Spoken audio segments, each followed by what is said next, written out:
إن الحمد لله نحمده ونستعينه ونستغفره ونعوذ بالله من شرور أنفسنا ومن سيئات أعمالنا من يهده الله فلا مضل له ومن يضلل فلا هادي له وأشهد أن لا إله إلا الله وحده لا شريك له وأشهد أن محمدا عبده ورسوله أما بعد.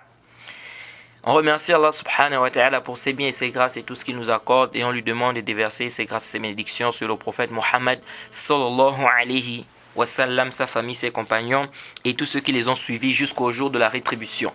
Alors nous sommes toujours dans le cadre de notre programme qui est le chapitre de la prière du livre Durar al-Bahiyya fi Masail al-Fiqhiyya, c'est-à-dire les perles magnifiques concernant les questions de jurisprudence de l'imam Muhammad ibn Ali Ash-Shawkani rahimahullah. Et nous sommes dans la mas'ala ou le sujet ou la question de celui qui abandonne la prière par paresse. Est-ce qu'il est toujours musulman ou bien c'est un mécréant?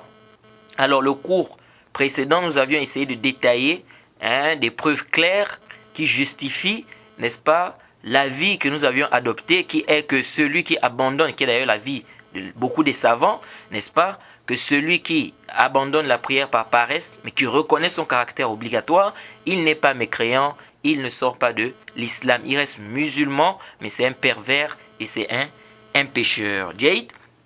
Et également, on a ramené aussi quelques paroles de certaines personnes qui apportent certaines paroles par rapport aux arguments que nous avions avancés et nous avions également réfuté cela. Donc aujourd'hui, Inch'Allah, nous allons apporter les arguments de ceux qui disent, ou bien nous allons plutôt réfuter, je veux dire, parce que déjà le premier cours, on avait ramené les arguments de tout un chacun, n'est-ce pas, de ceux qui disent qu'il est mécréant et ceux qui disent qu'il n'est pas mécréant. Alors ici, nous allons donc nous concentrer sur la réfutation de ces arguments, c'est-à-dire les arguments de ceux qui disent que celui qui abandonne la prière, n'est-ce pas, par paresse, il est quoi?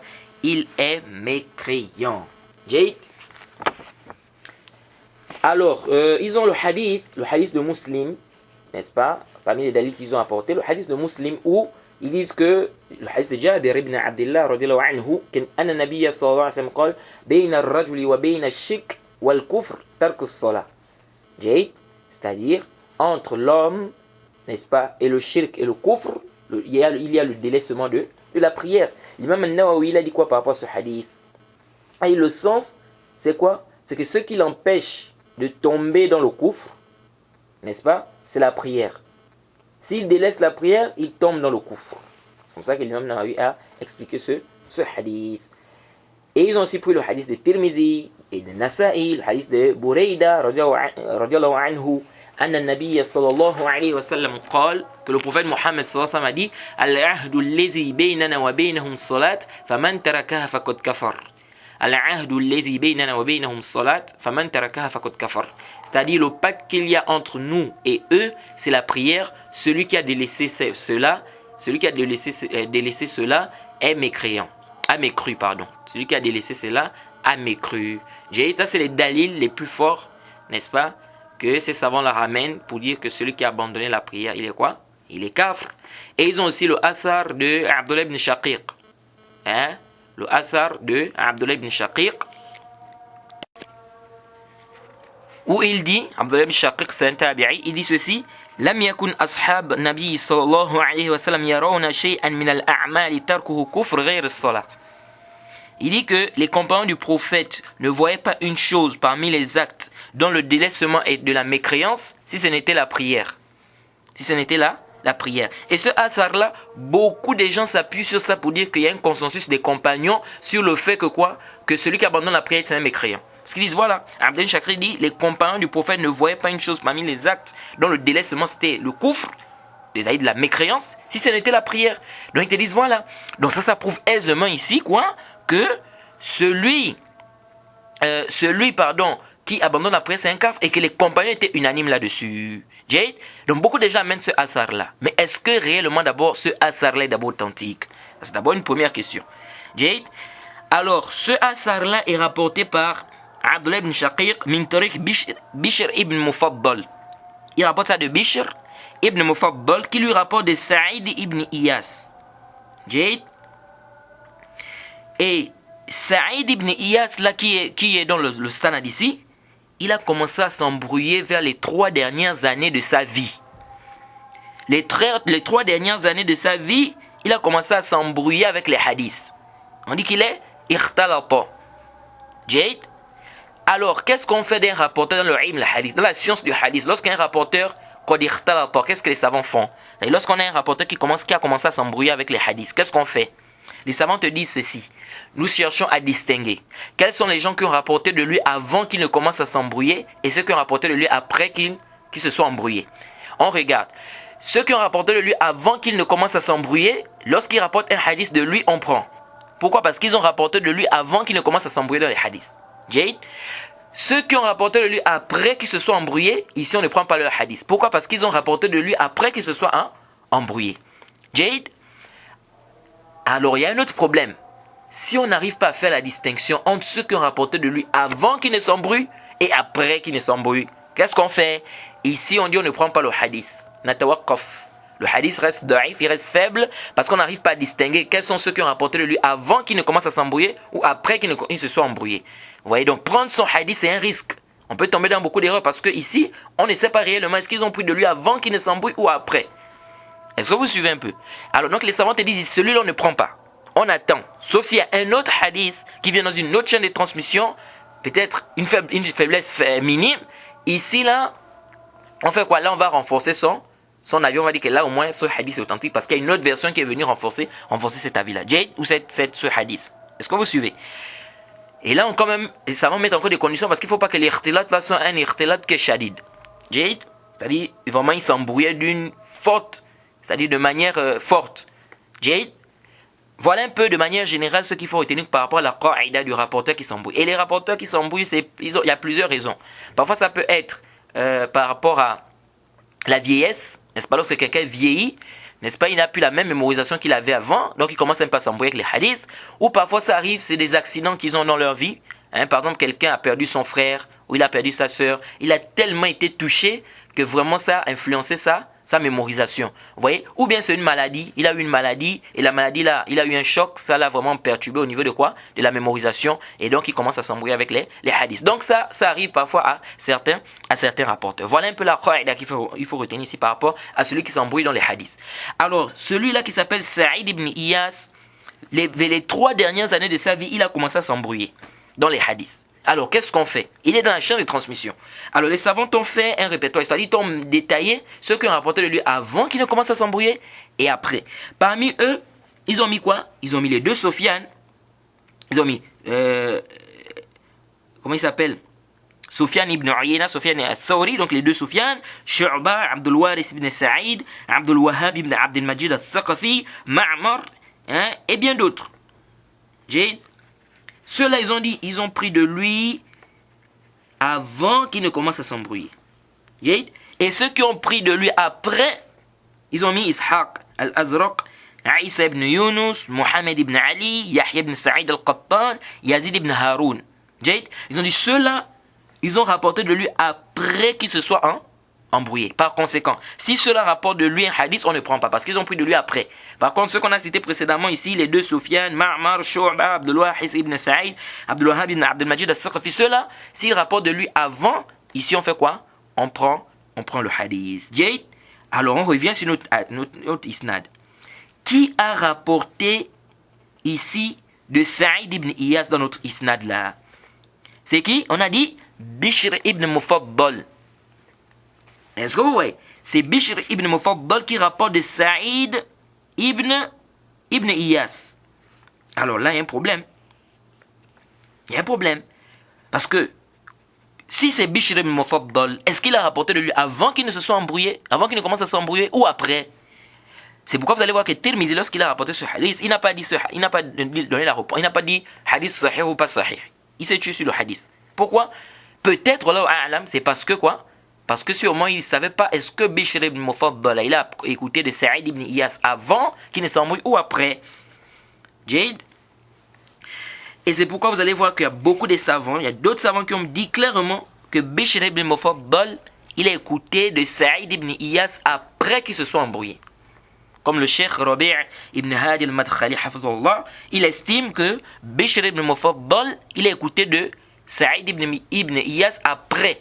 Alors s'il écoutait après qu'il se soit embrouillé, cela voudrait dire quoi? Cela voudrait dire que le hadith est daïf. Cela voudrait dire que le hadith est daïf, c'est fait. Pourquoi? Parce qu'il écoutait le lieu après qu'il se soit embrouillé. Jade. Et il n'y a pas un dalil, on n'a pas un nas, il y a un dalil clair qui nous précise que Bishr ibn Mufaddal, il a entendu de Saïd ibn Iyas avant qu'il ne s'embrouille. Il n'y a pas un dalil clair. C'est pourquoi le cheikh Rabi' ibn Hadi al-Madkhali, hafidhahullah, il dit فَمَنْ كَانَ أو فَمَنْ عِنْدَهُ دَلِيلٌ واضح أن بشرا سمع من جرير ou bien Saïd ibn Iyas قبل الاختلاط فليأتي به. Vous voyez, le cheikh Rabi' il le dit dans son livre là, Maqalat al-Athariya fi ar-Rad ala Shubhat wa Tashribat al-Haddadiyya. Je dis que ça c'est un très bon livre, si vous pouvez l'acheter, c'est très bien, vous allez beaucoup profiter. Alors il a détaillé ça là-bas, que ce hadith c'est un hadith da'if, la yasih, wa la yathbut. Quelqu'un peut dire oui, mais il y a des savants qui ont quand même dit que c'est authentique. Oui, il y a des savants qui ont dit que c'est authentique, mais ici on regarde les dalils, les arguments. Vous voyez, c'est pourquoi le cheikh Rabi' il dit, ceux qui ont rendu ce hadith là authentique, c'est parce qu'ils n'ont pas fait attention sur le problème de quoi? De Bishr ibn Mufaddal. Est-ce qu'il a entendu de Saïd ibn Iyas avant ou après? Et il dit aussi qu'il y a une autre version même du hadith qui nous montre que le hadith est daïf. Le hadith qui dit que les compagnons du prophète ne voyaient pas une chose parmi les actes du kouf si ce n'était la prière. Il dit parce qu'il y a une version qui est venue authentique dans le Musnad d'Imam Ahmed. Dans la Sunan de Al-Khallal. qui dit حدثنا أبو عبد الله قال سنة إسماعيل بن إبراهيم قال سنة جرير c'est-à-dire que Saïd ibn Iyas عن عبد الله بن شقيق قال ما علمنا شيئا من الأعمال قيل تركه كفر إلا الصلاة. Il dit quoi? Abdullah ibn Shaqiq, il dit nous ne connaissons pas une chose parmi les actes dont le délaissement est de kufr, de la mécréance, si ce n'est la prière. Le cheikh Rabi' il dit il y a une différence. Il dit nous ne connaissons pas. Donc il y a une différence entre nous ne connaissons pas et dire que les compagnons du prophète ne voyaient pas. Est-ce que vous voyez un peu? Donc il y a une différence. Quand il dit ici nous ne connaissons pas, est-ce que cela voudrait dire clairement ici que ce sont les compagnons du prophète? Non. Est-ce que vous voyez un peu? Il dit donc cette version qui est authentique nous montre même que la version qui dit les compagnons là, c'est une version à problème. Maintenant, quelqu'un qui a un certain niveau dans le ilm al hadith, il peut dire mais comment ça? Bukhari a rapporté de Bishr ibn Mufaddal, qui rapporte de Saïd ibn Iyas. Comment se fait-il que non, vous dites que non, ici c'est daïf? Si Bukhari et Muslim ont rapporté de lui, c'est que peut-être ils ont su il a rapporté de lui avant qu'il s'embrouille. Le cheikh Rabi' ibn Hadi al-Madkhali, il a répondu à cela. Jade, il a répondu à cela dans son livre là, Al-Maqalat al-Athariya. Qu'est-ce qu'il dit là-bas? Il dit, la réponse à ça c'est quoi? C'est que Bukhari et Muslim, ils n'ont rapporté de Bishr ibn Mufaddal, de Saïd ibn Iyas, qu'un seul hadith. Bukhari n'a rapporté qu'un seul hadith de lui, et puis il a amené ce qu'on appelle mutaba'an. C'est-à-dire qu'il a amené un autre rapporteur qui a rapporté presque la même chose. C'est-à-dire qu'il a suivi Bishr ibn Mufaddal dans ça. Ismaïl ibn Ulayya. Est-ce que vous voyez? Donc ça revient à dire quoi? Que Bukhari et Muslim, lorsqu'ils ont rapporté la même chose aussi avec Muslim. Muslim aussi, quand il a rapporté de Bishr ibn Mufaddal, de Saïd ibn Iyas, il a rapporté avec des mutaba'at. Donc des versions qui viennent suivre, ou bien qui ont suivi Bishr ibn Mufaddal. Et donc, si Bukhari et Muslim n'ont rapporté qu'un seul hadith, et ils ont rapporté ça avec des mutaba'at, donc il n'y a pas de problème. Ça veut dire qu'ils n'ont pas rapporté de Bishr ibn Mufaddal an Saïd ibn Iyas le hadith istiqlalan, c'est-à-dire sans rapporter des versions qui viennent renforcer ça. Est-ce que vous suivez? Donc on ne peut pas prendre ça comme un dalil pour dire que donc ça veut dire que... Et ça prouve même que Bukhari et Muslim ils ont amené des mutaba'at parce qu'ils ont vu qu'il y a un problème. De Bishr ibn Mufaddal qui rapporte directement de Saïd ibn Iyas, ils ont senti qu'il y a un problème. C'est pourquoi ils ont amené des mutaba'at. Est-ce que vous voyez? Mais dans notre cas ici, là, où est le mutaba'a ici? Dans le cas de notre hadith là de Abdullah ibn Shaqiq où il dit les compagnons du prophète ne voyaient pas une chose qui était le kufr, ce n'est la prière. Où est le mutaba'a pour qu'on puisse dire ici que oui c'est authentique parce qu'il y a eu un mutaba'a? Il n'y a pas de mutaba'a. Est-ce que vous suivez? Donc ça c'est au niveau de la chaîne de transmission. Ça déjà, au niveau de la chaîne de transmission c'est daif. Maintenant si on vient, c'est-à-dire c'est faible. Maintenant si on vient au niveau du matn, c'est-à-dire le contenu du hadith, de la parole, du athar, on se rend compte que Abdullah ibn Shaqiq, il n'a pas rencontré tous les compagnons. Alors comment on peut dire que c'est un consensus des compagnons? Déjà le athar il est daif. Deuxièmement, Abdullah ibn Shaqiq, il n'a pas rencontré tous les compagnons. Il y a des compagnons qui n'a pas rencontré, des compagnons qui étaient dans d'autres pays. Est-ce que vous voyez un peu? Donc, venir dire ici, ceux qui étaient en Irak et bien dans d'autres pays, comment on peut venir dire ici que Abdullah ibn Shaqiq, c'est un ijma, ce qu'il a dit, c'est un ijma de tous les compagnons? Non. Et nous avons comme plusieurs compagnons qui dépassent, ça dépasse même 1000, comme Ali ibn Hajar et bien d'autres. Est-ce que vous voyez? Alors, et en plus, on a même posé la question à Ali ibn al-Medini. On lui a demandé, est-ce que Abdullah ibn Shaqiq, est-ce qu'il a vu Abdullah ibn Omar? Il a dit là, walakinnahu ra'a Aba Zar wa Aba Huraira. Ali ibn al-Medini, quand on lui a posé la question, est-ce que Abdullah ibn Shaqiq il a vu Ibn Omar? Il a dit non, mais il a vu Abu Zar et Abu Huraira. C'est pourquoi? C'est comme si Ali ibn al-Medini ici dit que Abdullah ibn Shaqiq n'a vu que 2 compagnons. Mais s'il n'a vu que 2 compagnons, comment est-ce qu'on va venir dire ici que c'est un consensus des compagnons? Est-ce que vous voyez? C'est pourquoi vous allez voir que les savants vont vous ramener des compagnons que Abdullah ibn Shaqiq a rencontrés. Et ça n'arrive même pas même à 20. Est-ce que vous suivez un peu? Donc cela nous montre clairement ici qu'on ne peut pas prendre ça comme un dalil pour dire que c'est un consensus des compagnons. C'est-à-dire, si on regarde même le contenu, on ne peut pas dire que c'est un consensus de quoi? Des savants. Donc au niveau de la chaîne de transmission, c'est faible. Au niveau du matin aussi, on ne peut pas voir que c'est un consensus. C'est pourquoi vous allez voir qu'il y a même d'autres savants qui ont même apporté des avis comme les avis de Huzaifa, qui lui, certains ont fait l'istinbat, ils ont dit lui il penche vers la vie quoi, qui n'est pas kafir, celui qui abandonne la prière. Parce qu'ils ont ramené le hadith où il a dit que Yawm al-Qiyamah, il y a des gens, n'est-ce pas, qui vont dire la ilaha illallah et ça va quoi, ça va les sauver. Donc le hadith qui est authentique de Abdullah ibn Shaqiq, c'est le hadith qui dit ma alimna shay'an min al-a'mal qila tarkuhu kufr illa as-salat. C'est-à-dire on ne connaît pas une chose parmi les actes dont le délai seulement c'est de la prière si ce n'est là. Et dont le délai seulement c'est du kufr si ce n'est de la prière. Ça c'est la version qui est authentique. Quant à la version qui dit que les compagnons du prophète ne voyaient pas une chose dont le délai seulement était le kufr, si ce n'est pas sahih. C'est la même chose avec le athar de qui? Le athar de Ali ibn Abi Talib, où on dit qu'il a dit que non, celui qui abandonne la prière, fahuwa kafir. C'est un kafir. Ça aussi, c'est da'if. Pourquoi? Parce qu'il y a dans la chaîne de transmission, il y a un rapporteur qui est inconnu. Il y a un rapporteur qu'on ne connaît pas. Par contre, c'est que l'authentique, c'est la version de Omar, où il a dit la hadza fil islam liman taraka salat. Il n'y a pas de parole dans l'islam pour celui qui a délaissé la prière. J'ai d'où la version de Ibn Mas'ud, man lam yusalli fala dina lahu. Celui qui ne prie pas, il n'a pas de religion. Donc la version de Ali qui dit que man taraka faqad kafar, fahuwa kafir, celui qui délaisse la prière, il est kafir, ça c'est daif. C'est que authentique, la version d'Ibn Mas'ud et la version de Omar ibn al-Khattab. Et la version d'Ibn Mas'ud aussi, ça ne prouve pas que la personne est kafir. C'est pas parce qu'il a dit celui qui ne prie pas, il n'a pas de religion. Est-ce que cela voudrait dire qu'il est kafir? Non. Bid-dalil. Le dalil c'est quoi? C'est qu'on a un hadith qui est rapporté par Bayhaqi et bien d'autres. Le hadith de Anas ibn Malik radiyallahu anhu. Il dit anna nabiyya sallallahu alayhi wa sallam qala la imana liman la amanata lah wa la dina liman la ahda lah. Le prophète dit il n'y a pas de foi pour celui qui n'a pas de loyauté et il n'y a pas de religion pour celui qui ne respecte pas quoi? Son engagement ou le pacte. Mais qu'est-ce que ça veut dire ça n'a pas de religion? Est-ce que ça veut dire qu'il est mécréant? Non. Les savants te disent que c'est pas ça le sens. Oui. Donc le mot ici quand il dit celui qui délaisse après n'a pas de religion, cela ne montre pas ici que quoi? Que la personne est mécréante. Et on va revenir sur ce athar là pour bien expliquer le sens parce que souvent il y a des gens qui s'embrouillent aussi là-dessus.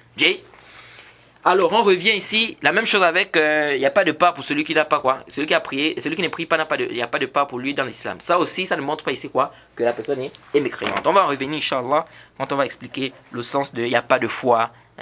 L'un d'entre vous ne croit pas tant qu'il ne fait pas telle chose. Il n'y a pas d'islam pour celui qui... Tout ça là on va expliquer ça. Qu'est-ce que cela veut dire? Cette négation là. Mais avant ça, revenons aux arguments de ceux qui ont dit que celui qui abandonne la prière par paresse est mécréant. Ils ont dit que le prophète a dit le pacte qu'il y a entre nous et eux c'est la prière, celui qui le laisse il a mécru. Et ils ont aussi pour le hadith de Bourayda qui est dans le Sahih Muslim où le prophète Mohammed sallallahu alayhi wa sallam a dit man taraka salat al-asr faqad habita amaluhu. Celui qui a délaissé la prière de Asr, ses œuvres sont annulées.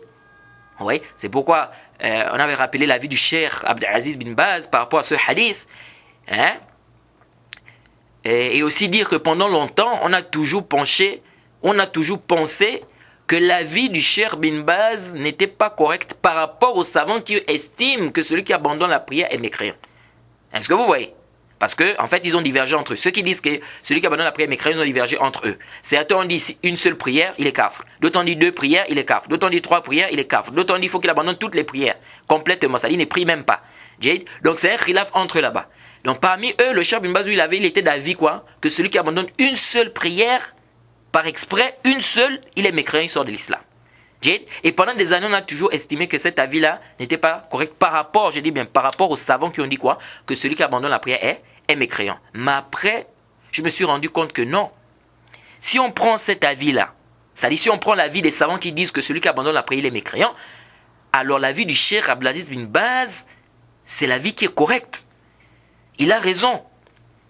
Il a raison. C'est-à-dire si on prend l'avis des savants qui disent que celui qui abandonne la prière est kafr, le Cheikh bin Baz a raison de dire que s'il abandonne une seule prière, il est kafr, par rapport au principe de l'islam. Et vous allez comprendre pourquoi, Inch'Allah. Parce qu'on va détailler ça, Inch'Allah, quand on va revenir, quand on va parler de quoi?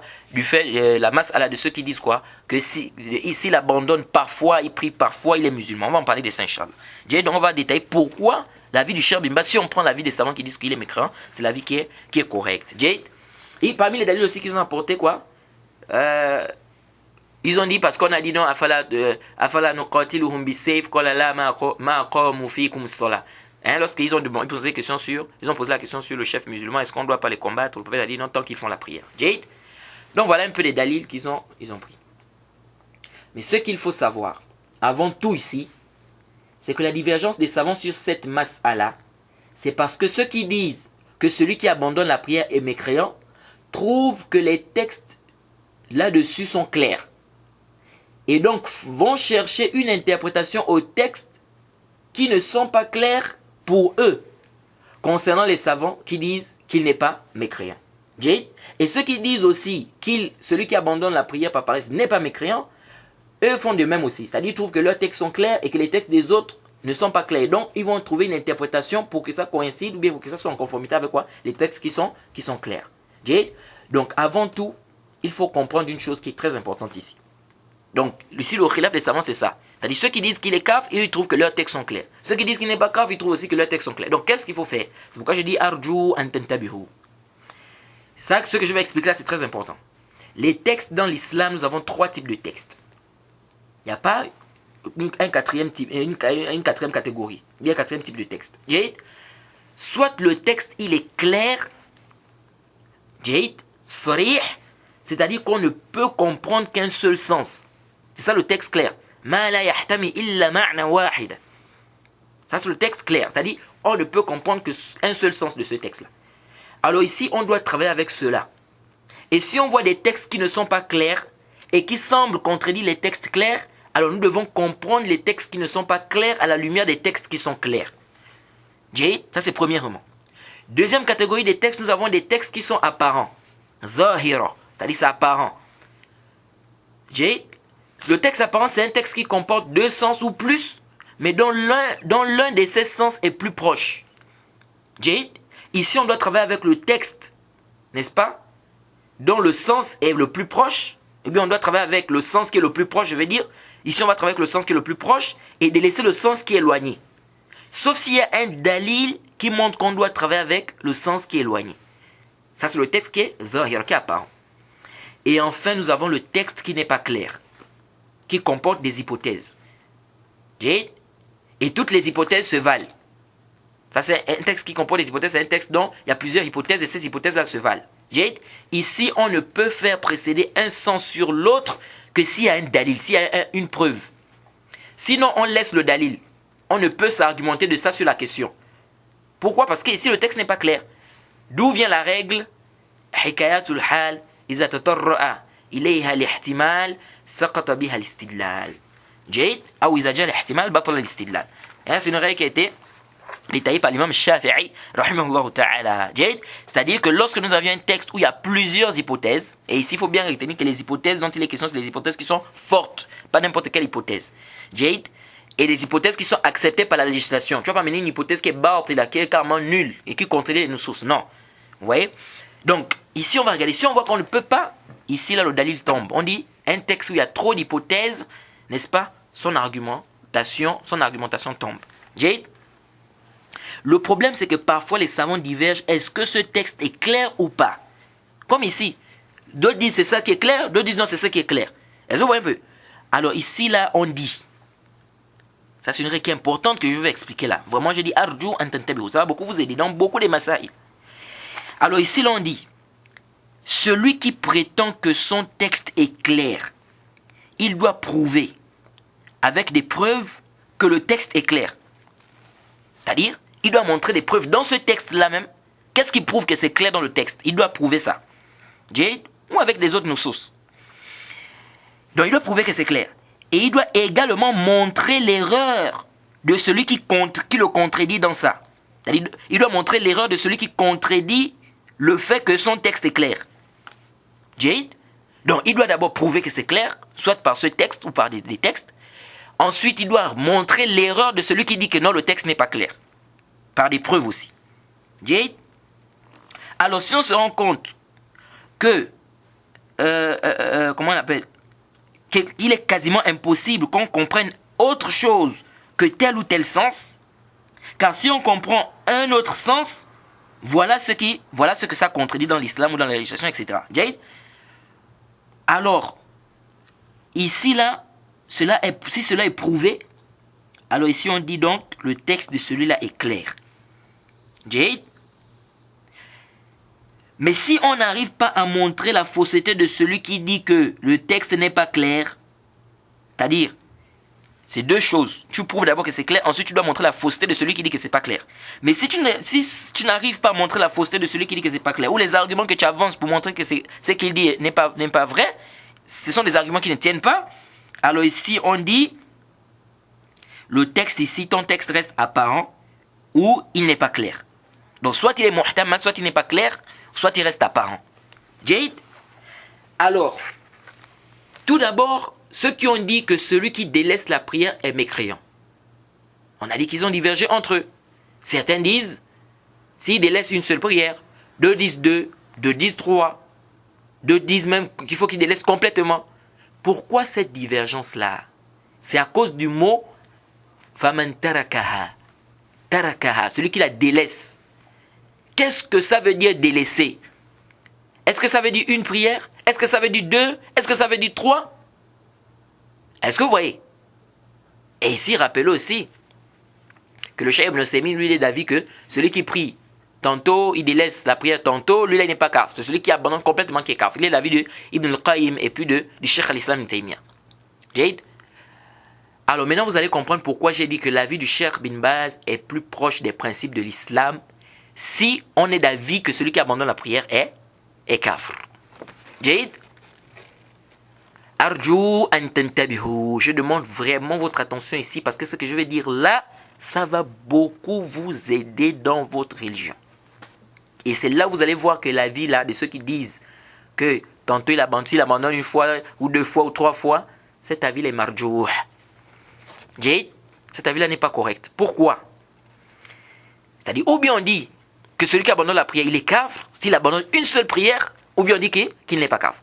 Mais quand on fait des dit tantôt, s'il abandonne parfois, il laisse parfois, ça c'est Haza laysa bisahih. Limaza, pourquoi? Arju an tantabihu. Car dans l'islam, le koufr, c'est par rapport à l'acte, c'est pas par rapport à la quantité. Ça veut dire quoi? Ça veut dire que l'islam regarde l'acte là, l'acte que tu poses là. Est-ce que cet acte là c'est la mécréance ou pas? Si c'est de la mécréance, alors ici l'islam ne fait pas la différence entre beaucoup et un peu. J'ai une fois ou deux fois, trois fois ou quatre fois, non, ou toute la vie. L'islam ne fait pas la différence là. Du moment où l'acte a été prouvé que c'est du koufr. Un exemple. Celui qui rejette ou bien renie un seul verset du Coran, c'est un mécréant. Celui qui renie un seul verset du Coran, c'est un mécréant. Celui qui renie tout le Coran, lui aussi c'est un mécréant. Celui qui renie un seul messager parmi les messagers, il est mécréant. Et celui qui renie tous les messagers, il est aussi mécréant. Est-ce que vous suivez? Celui qui fait une seule adoration à autre qu'Allah, il est mécréant. Jade, il a fait le koufr, le shirk. Et celui qui fait 95 adorations ou 100 adorations à autre qu'Allah, lui aussi il est mécréant. Jade. Donc ici, on ne fait pas la différence entre celui qui fait beaucoup et celui qui fait un peu. C'est vrai, ils peuvent être, le châtiment peut être différent dans le Yawm al-Qiyamah. C'est-à-dire, celui qui a fait plus peut être plus châtié peut-être que celui qui a fait moins. Mais ce n'est pas là-bas notre débat. Notre débat, est-ce qu'il est sorti de l'islam, oui ou non? Jade. Donc on ne fait pas la différence entre beaucoup et un peu. lorsque l'acte, il a été prouvé que cet acte-là, c'est du kufr, donc du grand kufr. Jade, même si le châtiment, comme on a dit, peut être quoi? Peut être dit différent. Jade, c'est de la même manière. Si l'acte-là, c'est pas du kufr, c'est un péché. Même si la personne fait ça autant de fois, ça reste toujours un péché. Celui qui boit le vin 5 fois, ou celui qui boit le vin une fois, ou celui qui boit le vin 2 fois, ou celui qui boit le vin toute sa vie, il a fait quoi? Il a fait un péché. C'est-à-dire, c'est pas parce qu'il a bu le vin 5 fois qu'il devient kafir. Non. C'est pas parce qu'il a bu le vin toute sa vie qu'il devient kafir. Non. Même s'il boit ça combien de fois dans la vie, tant qu'il ne rend pas ça halal, c'est toujours quoi? C'est toujours un péché. Est-ce que vous suivez? Donc l'islam ne fait pas la différence. L'acte là, si c'est un péché, ça reste un péché. Même si tu fais ça autant de fois. Tant que tu n'as pas fait quoi? Tant que tu n'as pas rendu ça halal. Si l'acte là c'est du kufr aussi, il n'y a pas une différence. Dès que tu fais ça une fois, c'est le kufr. Il n'y a pas à dire que non, quand il va faire beaucoup, bien il va faire un peu.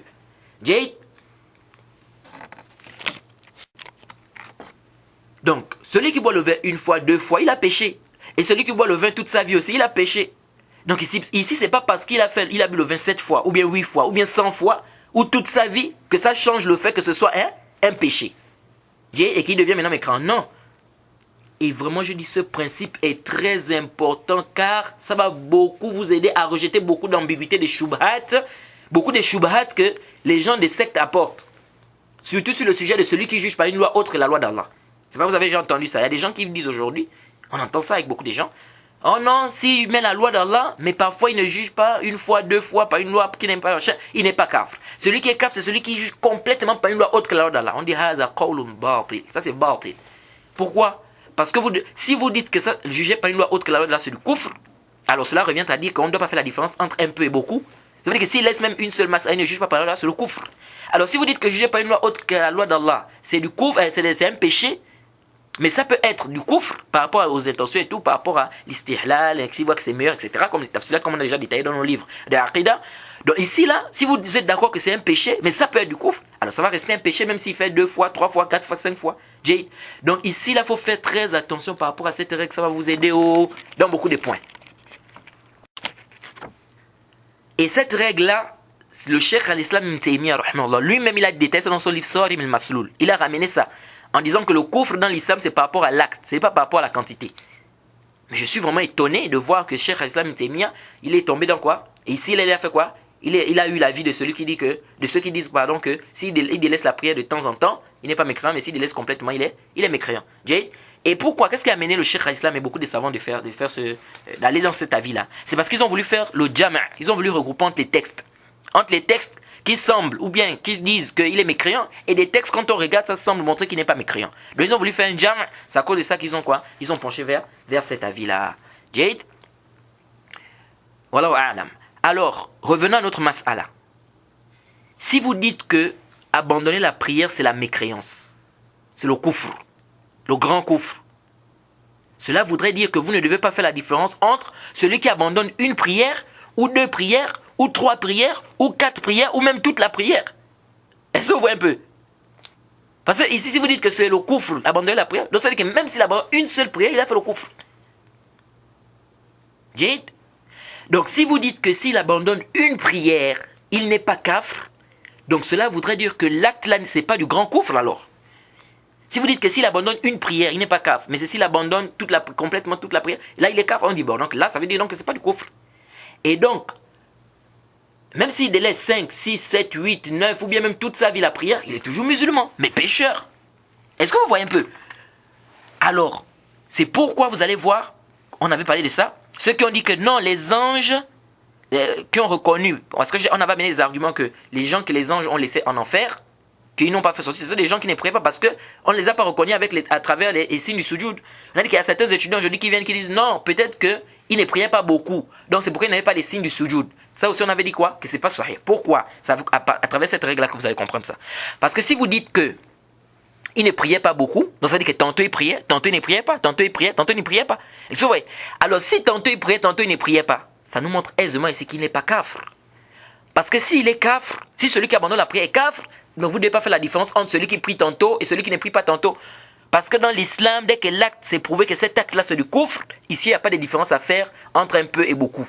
Donc si on dit ici que faire les doigts, invoquer les morts, demander de l'aide aux morts, c'est du kufr, en dehors d'Allah, cela montre clairement que celui qui le fait une fois, il a fait le coufre. Et celui qui le fait toute la vie, il a fait aussi le coufre. Donc il n'y a pas de différence pour dire non. S'il fait, tantôt il invoque pour les morts, ou bien tantôt il fait des doigts comme ça, tantôt il fait comme ça, c'est pas du coufre. Mais quand il va faire toute la vie, c'est là où c'est du coufre là. Et puis aussi, il y a un autre problème. Si on revient vers les savants qui ont divergé sur à quel moment il est kafir, tantôt. Mais où est le dor dans ça? C'est-à-dire, à quel moment on va dire alors qu'il est kafir? Si on dit que une prière, il n'est pas kafir, deux prières, il n'est pas kafir, trois prières, il n'est pas kafir. Bon, à quel moment on va dire qu'il est kafir? Là aussi, c'est un autre problème. Vous voyez? Et donc, certains disent quoi? Qu'il faut qu'il abandonne totalement. Mais ça, c'est pas un avis qui est sahih. C'est pourquoi je vous ai dit que l'avis du Cheikh bin Baz, si on prend, rahimahullah, qu'Allah fasse miséricorde au Cheikh Abdelaziz bin Baz, savant parmi les savants des gens de la sunna. Donc, si on prend l'avis de ceux qui disent que celui qui abandonne la prière est kafir, ici, on ne doit pas faire la différence entre deux prières, trois prières ou quatre. Ça veut dire que celui qui laisse une seule prière, il est mécréant. C'est pourquoi on dit que le Cheikh Abdelaziz bin Baz a raison si on prend l'avis de ceux qui disent quoi? Que celui qui abandonne la prière est kafir. Jade? Donc, je crois que, je ne sais pas si vous comprenez maintenant pourquoi on a dit quoi? Que l'avis du Cheikh Abdelaziz bin Baz, c'est l'avis qui est correct. Si on est d'avis que celui qui abandonne la prière est kafir. Jade? Alors, quand on regarde les textes, ceux qui disent que celui qui abandonne la prière est kafir, on se rend compte que leurs textes ne sont pas très clairs. On a dit ici quoi? Que ceux qui disent que, comment on appelle, celui qui abandonne la prière n'est pas kafir, ils disent que les textes de ceux qui disent le contraire ne sont pas clairs. Et vice versa aussi. Jade? Et on a dit quoi? Il faut que la personne prouve que son texte est clair. Et ensuite, il doit montrer la fausseté de quoi? De la parole de l'autre. Jade? Alors ici, quand on revient au texte, aux arguments de ceux qui disent que celui qui abandonne la prière paraît s'il est mécréant, on se rend compte que les textes ne sont pas clairs. Et on va prouver ça tout à l'heure. Le hadith, on va prendre d'abord le hadith qui dit, l'un de leurs plus grands dalil dans cette mas'ala, le prophète a dit, le pacte qu'il y a entre nous et eux, c'est la prière, celui qui l'a délaissé, il a mécru. Jade? Nous disons le mot délaissé. Délaissé dans la langue arabe, Jade, et même dans la législation, ça peut vouloir dire délaisser en reniant, comme il peut vouloir dire le simple fait de délaisser, même si tu ne renies pas la chose. Jade? Alors cela veut dire quoi? Que le mot taraka ici n'est pas clair. Jade? C'est-à-dire qu'est-ce qui est voulu ici par le mot celui qui la délaisse? Étant donné qu'on sait que délaisser, on peut comprendre délaisser en reniant, donc reniant le caractère obligatoire par exemple de telle ou telle chose, ou en reniant la véracité de telle ou telle chose, et on peut aussi dire délaisser, le simple fait de délaisser, même si tu ne renies pas cela. Alors ce qui est juste, c'est que le sens du hadith, que le pacte qu'il y a entre nous et eux, c'est la prière, celui qui la délaisse a mécru, celui qui la délaisse ici, ce qui est juste, c'est que le sens qui est voulu ici, c'est celui qui la délaisse en reniant.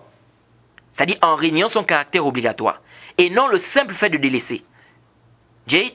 Déjà pour vous prouver que le mot délaisser peut vouloir dire délaisser en reniant, Allah dit dans le Coran, en parlant de Youssouf. Jade? La sourate 12 au verset 37. Inni taraktu millata qawmin la yu'minuna billahi wa hum bil akhirati hum kafirun.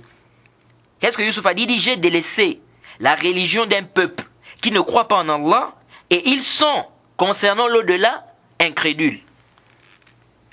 Qu'est-ce que ça veut dire ici lorsque Youssouf alayhi salam, il dit, j'ai délaissé la religion d'un peuple?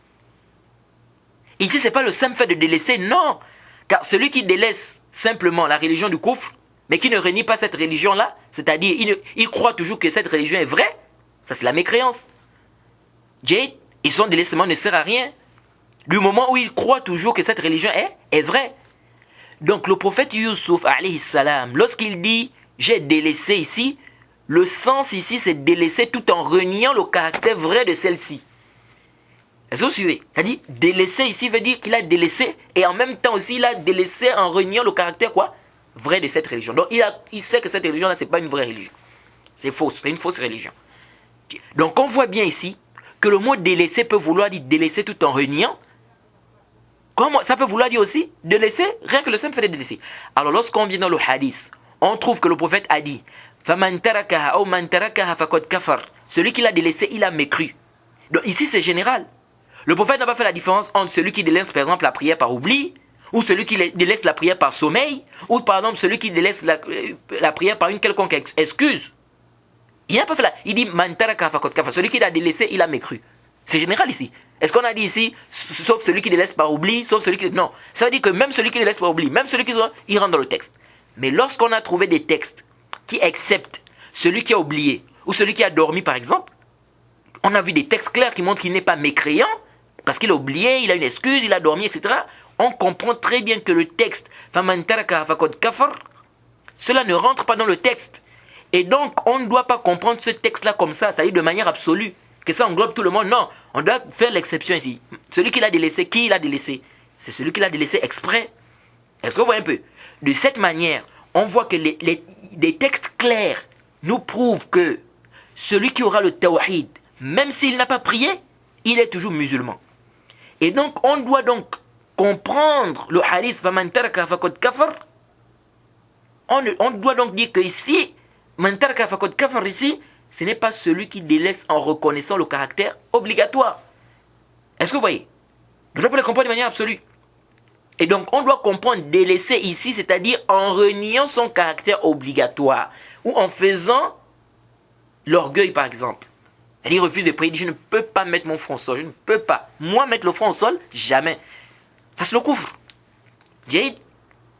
Et parce que je n'ai pas envie d'être très long, sinon il y a plusieurs versets du Coran qui montrent que le mot délaisser peut vouloir dire délaisser tout en réunion. Et l'imam al-Shafi'i, rahimahullah, il est de cet avis. Il est de l'avis que le sens du hadith, c'est celui qui délaisse tout en réunion le caractère obligatoire. Pas celui qui délaisse, mais qui reconnaît le caractère obligatoire. Ce n'est pas le simple fait de délaisser ici qui fait qu'il soit mécréant. Non, c'est le fait de délaisser en reniant. Jade. Alors maintenant, qu'est-ce que le prophète veut dire par le pacte entre nous et eux? Quand le prophète dit le pacte qu'il y a entre nous et eux, ça veut dire quoi le pacte qu'il y a entre nous et eux? Certains ont dit eux, c'est-à-dire les mécréants. D'autres ont dit eux, ça veut dire les hypocrites. Dans tous les cas, que l'on dise que les pactes qu'il y a entre nous et eux ici, ça veut dire les mécréants ou que ça veut dire les hypocrites, au finish, ce sont tous des mécréants. Donc on pose la question. Les mécréants et les hypocrites, lorsqu'ils délaissent la prière, ils la délaissent en reniant le caractère obligatoire ou ils la délaissent simplement sans renier son caractère obligatoire? Il n'y a pas de doute. Il n'y a pas de doute que lorsque les mécréants délaissent la prière ou bien les hypocrites délaissent la prière, c'est en reniant son caractère obligatoire. Parce qu'ils ne reconnaissent pas que l'islam est vrai. Alors si c'est le cas, c'est quoi alors le sens du hadith? C'est clair les frères. C'est clair. Al-ahd allazi baynana wa baynahum salat, c'est-à-dire al-ahd allazi baynana ay al-muslimun, c'est-à-dire le pacte qu'il y a entre nous, c'est-à-dire les musulmans, wa baynahum et eux, c'est-à-dire les hypocrites, c'est la prière. Celui qui va la délaisser, c'est-à-dire parmi ces gens-là, parmi les hypocrites, pourquoi en fait il a mécru? Parce que les hypocrites là, s'ils délaissent ça juhoudan, c'est-à-dire ils délaissent ça en reniant le caractère obligatoire. Ça c'est ce qui est apparent du texte. C'est-à-dire, le pacte, ici, c'est-à-dire qu'on ne peut pas les combattre tant qu'ils prient. Est-ce que vous voyez, ces hypocrites là, tant qu'ils prient, on ne peut pas les combattre parce qu'ils montrent leur islam en apparence. On ne peut pas les combattre. Mais s'ils délaissent, alors ici, il n'y a plus de pacte.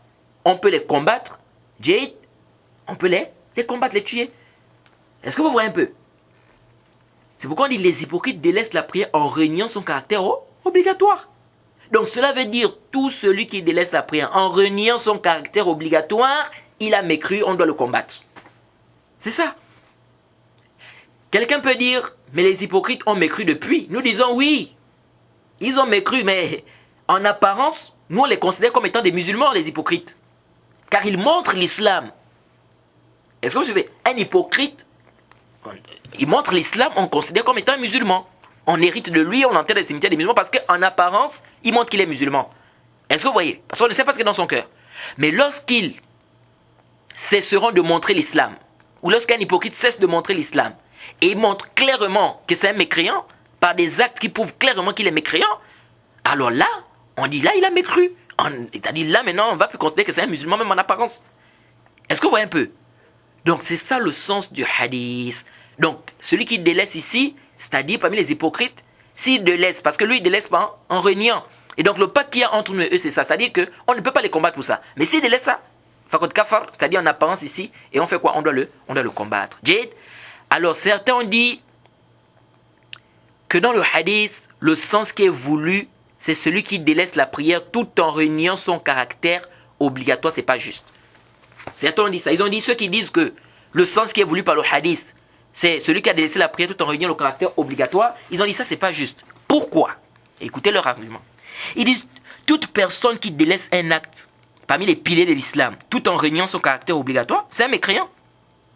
Que ce soit le hajj, que ce soit la zakat, que ce soit le jeûne.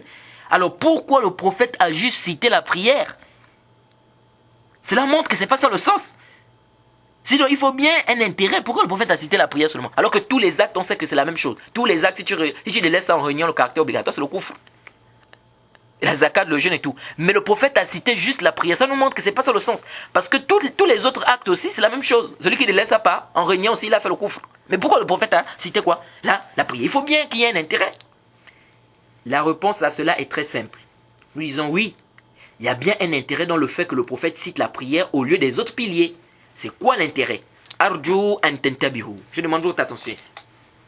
Vous savez, lorsque quelqu'un est mécréant, il ne fait pas les 5 prières il ne fait pas les 5 prières, oui, tout en réuniant le caractère obligatoire. Jade, ça dit ne prie pas. Et il réunit le caractère obligatoire de la prière. Ça, c'est quand quelqu'un est mécréant. Jade, il dit que c'est pas wajib de prier parce que de un, il est mécréant, il n'est pas dans l'islam. Alors, lorsqu'il va prononcer l'attestation, et qu'avant de prononcer cette attestation, il reniait le caractère obligatoire, et que vient l'heure de la prière, il ne prie pas, il refuse de prier, cela prouve clairement qu'il renie toujours le caractère obligatoire de la prière. Et donc, il ne peut être notre frère ici que s'il fait la prière, étant donné qu'il refuse de prier. Je ne sais pas si vous savez ici. Allah, ou bien l'islam, a fait de la prière un signe apparent pour savoir s'il renie toujours le caractère obligatoire, car de tous les autres piliers de la prière, c'est la prière qui est le seul acte le plus apparent qui nous permettra de distinguer ça clairement. C'est-à-dire qui nous permettra de distinguer s'il continue toujours à renier le caractère obligatoire, oui ou non. Contrairement à la zakat. Car la zakat, il peut ne pas avoir les moyens. Il peut ne pas avoir atteint le quota qui oblige de faire sortir la zakat. Et donc, il ne va pas faire sortir la zakat, puisqu'il n'a pas les moyens pour faire sortir la zakat. Ou bien il n'a pas atteint le quota. Mais au fond de lui, il renie le caractère obligatoire de la zakat. Ça, c'est un mécréant. C'est-à-dire, il renie le caractère obligatoire de la zakat, il est kafr. Mais ici, là, quand on va regarder, on va dire non, lui il ne peut pas donner la zakat parce qu'il n'a pas les moyens. Alors qu'au fond de lui, il renie même le caractère obligatoire. Et donc ici, on ne peut pas donc dire qu'il est mécréant. On ne peut pas. Parce que ça, c'est dans son cœur. Lui, il renie le caractère obligatoire de la zakat dans son cœur. On ne sait pas. Mais ici, on voit bien, en apparence, on voit qu'il n'a pas les moyens. Il s'est islamisé. On ne peut pas dire qu'il est mécréant. Vous suivez? C'est de la même manière le hajj. Car il peut ne pas avoir les capacités de faire le hajj, de faire le pèlerinage. En apparence, je dis bien. Mais au fond de lui, peut-être, il renie le caractère obligatoire du hajj, du pèlerinage. Ici aussi, on ne peut pas savoir s'il est mécréant ou pas. Parce que ici, c'est dans son cœur ici. Et c'est pareil pour le jeûne. Parce que le jeûne survient qu'une seule fois dans l'année. Et donc, c'est difficile de faire un hukm, de mettre un hukm sur celui qui est mécréant, qui reniait le caractère obligatoire du jeûne ou du hajj ou de quoi. N'est-ce pas, lorsqu'il s'islamise, c'est difficile qu'on sache est-ce qu'il continue toujours à renier son caractère, oui ou pas. Et surtout que les gens rentrent dans l'islam à tout moment. Or, le jeûne, c'est une seule fois dans l'année. Alors, la législation a mis la prière comme signe apparent pour savoir si ce mécréant-là, qui a testé, reconnaît maintenant le caractère obligatoire de la prière, oui ou non. Car s'il le reniait avant d'attester, on ne peut savoir s'il reconnaît maintenant son caractère obligatoire que s'il l'accomplit. C'est pourquoi c'est la prière qui a été citée au lieu des autres piliers. Est-ce que vous suivez un peu la démarche? Car les autres piliers ne nous permettent pas de manière claire de savoir s'il a changé de pensée, oui ou non. Car vous devez savoir que la vie qui est juste, c'est que celui qu'on dit, soit tu pries, soit on te tue, on a déjà parlé de ça, soit tu pries, soit on te tue, on aiguise bien l'épée devant lui, il dit je préfère que vous me tuiez, je refuse de prier. Ça, c'est un mécréant, comme a dit le Cheikh Al-Albani, rahimahullah. Et le Cheikh Al-Islam Ibn ça, c'est un kafir. Jade. Parce qu'ils disent quoi? Ils disent c'est quasiment pas possible qu'une personne choisisse la mort avec la difficulté ou le mal qu'il peut ressentir. C'est-à-dire, lorsqu'on va le tuer, au lieu de prier, une prière aussi simple, qui ne te fera pas trop Ça ne va pas aller même plus de 10 minutes. Ça, c'est un kafir. Jade. Deuxièmement, de ce hadith, lorsque vous dites que tous les piliers, celui qui délaisse tout en réunion le caractère obligatoire, il est mécréant.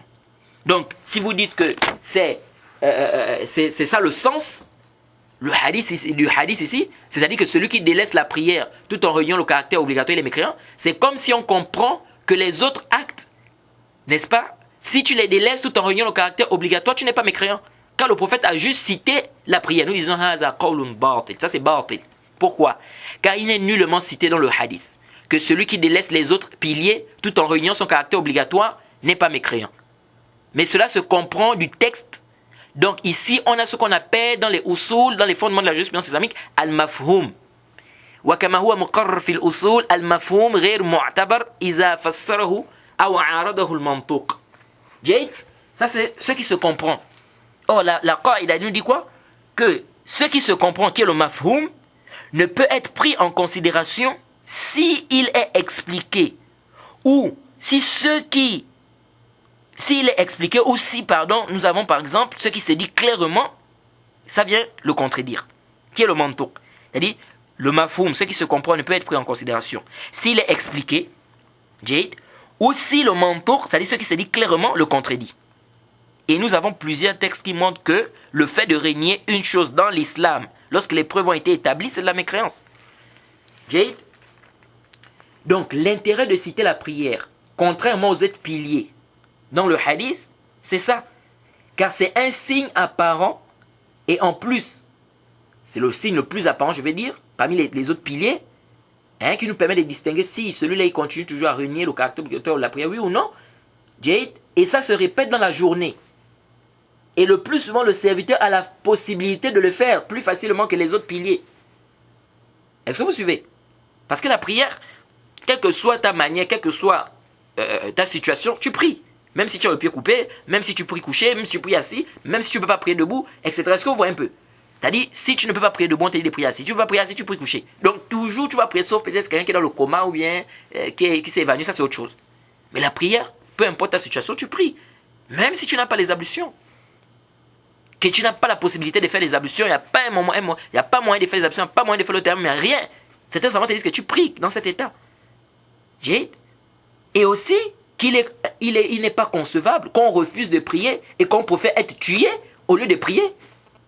Sauf si on renie son caractère obligatoire. Ça prouve, le fait de refuser de prier et de préférer qu'on te tue, ça montre clairement que tu refuses le caractère obligatoire. Tu refuses de prier, tu renies son caractère obligatoire. Et quand on refuse quelque chose par orgueil ou par renie, tu renies, ça c'est du coufre, c'est la mécréance. Jade. Alors certains disent non, dans le hadith, on a cité al-kufr avec alif wa lam. Donc ça montre ici que c'est le grand kufr. Et on dit même que Cheikh Islam a eu à dire ça. Ça c'est une erreur. C'est quoi l'erreur ici? C'est pas, quand j'ai dit ça c'est une erreur, ça ne veut pas dire que une erreur, c'est-à-dire que Cheikh Islam s'est mis à eu à dire ça. Non. L'erreur ici c'est que le mot kufr, c'est pas parce que c'est venu avec alif wa lam. Parce qu'ils ont dit bayna al-rajul wa bayna al-kufr. On a dit entre l'homme et le kufr, c'est alif wa lam. Donc ça montre ici quoi? Que c'est le grand kufr parce que c'est alif wa lam. On dit ça aussi les sabi sahih. C'est une erreur.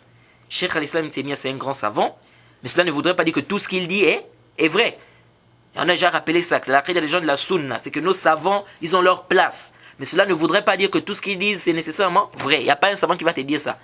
Il n'y a aucun savant qui ne fait des erreurs, aucun savant. Vous allez voir, ce sont les soufis, ou bien je ne sais pas, les gens qui viennent avec des conceptions comme ça. Sinon, dans l'islam, la création des gens de la sunna, c'est qu'aucun de nos savants, on peut dire qu'il est infaillible, il ne commet pas d'erreur. Non. Peu importe son degré de science. Il peut faire quoi? Il peut faire des erreurs. Et les savants comme lui détectent ces erreurs, ils font le bayan que ça c'est une erreur. Il y a des savants qui ont refuté cette parole-là, qui dit que si le couvre vient avec alif wa lam, donc c'est le grand couvre forcément. Non. D'autres savants disent non, ça c'est une erreur. Pourquoi? Le dalil, c'est que c'est venu dans Bukhari. Al-Bukhari. La femme qui était venue voir le prophète Mohammed sallallahu alayhi wa sallam a dit je n'aime plus mon mari. Elle a dit akhsha al-kufra fil islam. Le hadith d'Ibn Abbas. Elle a dit je crains la mécréance dans l'islam. Al-kufr, alif wa lam. Akhsha al-kufra fil islam. Et pourtant les savants te disent ici que le kufr qui est voulu ici c'est l'ingratitude. C'est quoi? C'est l'ingratitude. Ce n'est pas quoi? Ce n'est pas le kufr qui fait sortir de l'islam, mais l'ingratitude. C'est venu avec alif wa lam.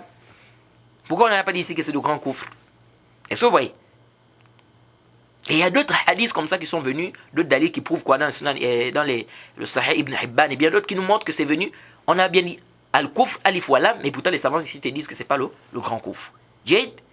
Et ceux qui prouvent même que leur dalil n'est pas clair, le dalil de ceux qui disent que quand le prophète a dit celui qui la délaisse il est mécréant, qu'ici ils disent que c'est clair, ceux qui nous prouvent que c'est pas clair. Parce que nous on estime que c'est pas clair. C'est-à-dire les savants qui disent que celui qui abandonne la prière par paresse n'est pas mécréant, ils estiment que c'est pas clair. Ceux qui prouvent que c'est pas clair, c'est quoi? C'est que beaucoup de savants disent le mot koufr ici, c'est le petit koufr, pas le grand. Car vous devez savoir qu'il y a des savants qui ont dit, quand le prophète a dit Faman taraka faqad kafar, celui qui l'a délaissé, il est mécréant.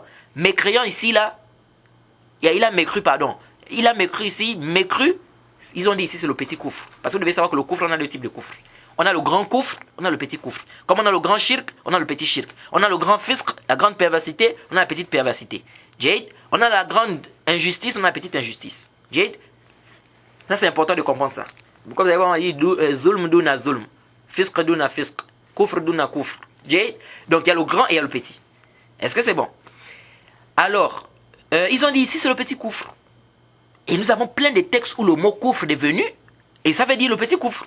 Ils ont dit par exemple, le hadith d'Abu Huraira, que le prophète Mohammed a dit Sibabul muslim fusuqun wa qitaluhu kufr. Insulter un musulman, c'est de la perversité. Le combattre, c'est du koufr.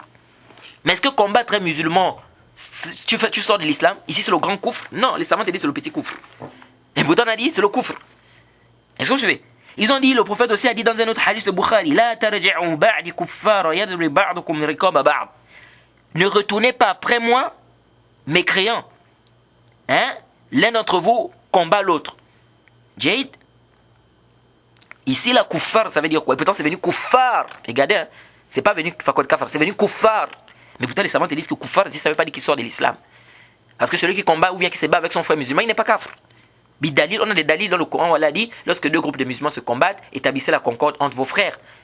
Hein? Si l'un d'entre eux se rébelle, n'est-ce pas, combattez le groupe qui se rébelle, mais ce sont des musulmans. Allah les a appelés les croyants. Si deux groupes de croyants se battent, tous se combattent. Ils appellent les croyants malgré qu'ils se combattent. Donc ça nous montre ici quoi? Que le mot, ou bien le fait de combattre son frère musulman, ça ne te fait pas sortir de l'islam. Mais pourtant le prophète a dit ici, ne retenez pas kuffar. Hein? L'un combat l'autre.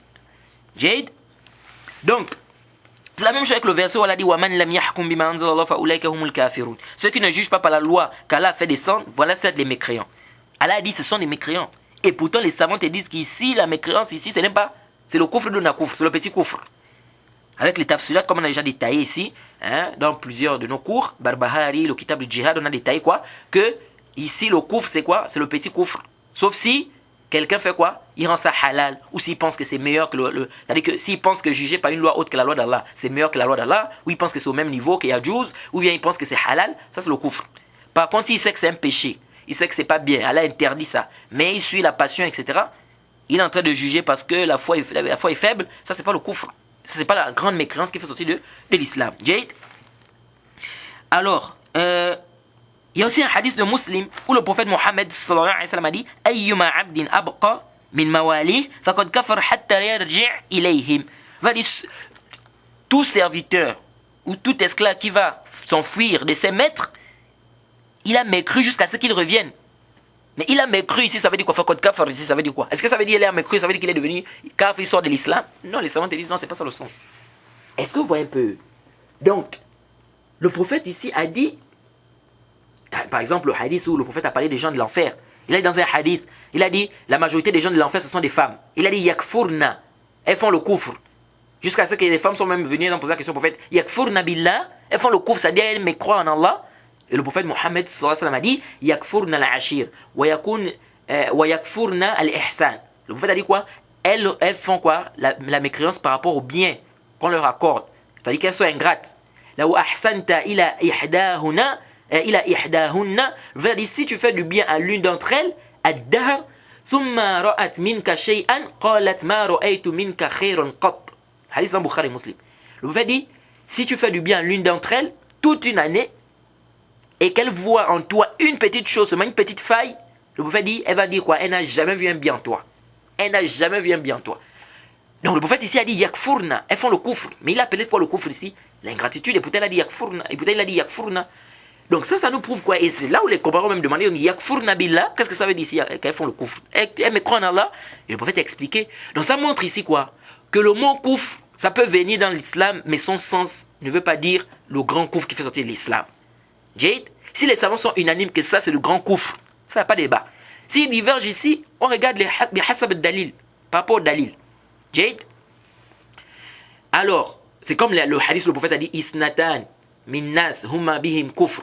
Deux choses font partie du kufr dans les gens. Le ta'an fin nasab, c'est-à-dire le fait de mal parler des tribus des gens.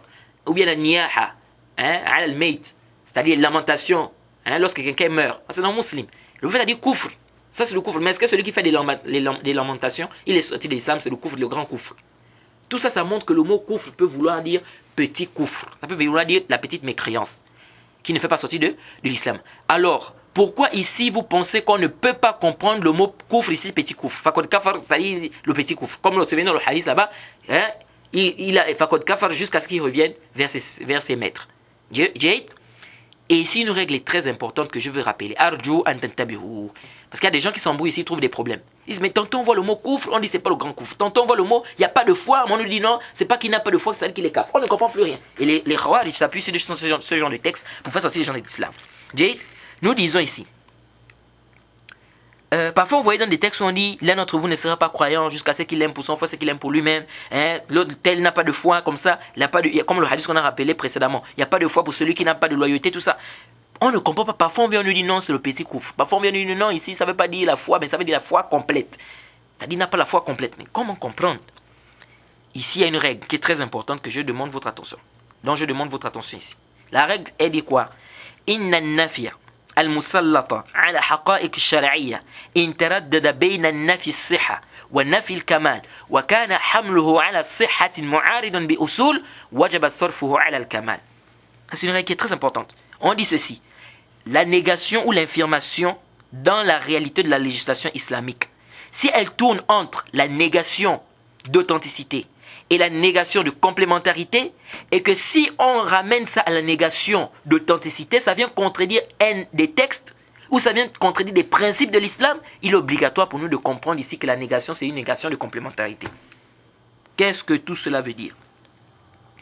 On a par exemple un texte où on dit, il n'y a pas de prière pour celui qui, par exemple, celui qui entend l'azan, qui ne répond pas, il n'a pas de prière. Qu'est-ce que ça veut dire, il n'a pas de prière ici? Alors, si on dit ici, on est dans deux cas. Soit on peut comprendre il n'a pas de prière, c'est-à-dire il n'a pas de prière complète. Comme on peut comprendre il n'a pas de prière, c'est-à-dire la prière est nulle. Jade. Alors, on dit ceci. Si on comprend ce texte-là par la négation de l'authenticité, c'est-à-dire sa prière est nulle, c'est pas authentique, et qu'en comprenant ça, ça vient contredire d'autres textes, comme le fait que le prophète, par exemple, dit que celui qui prie en groupe, il a 27 récompenses par rapport à celui qui prie seul.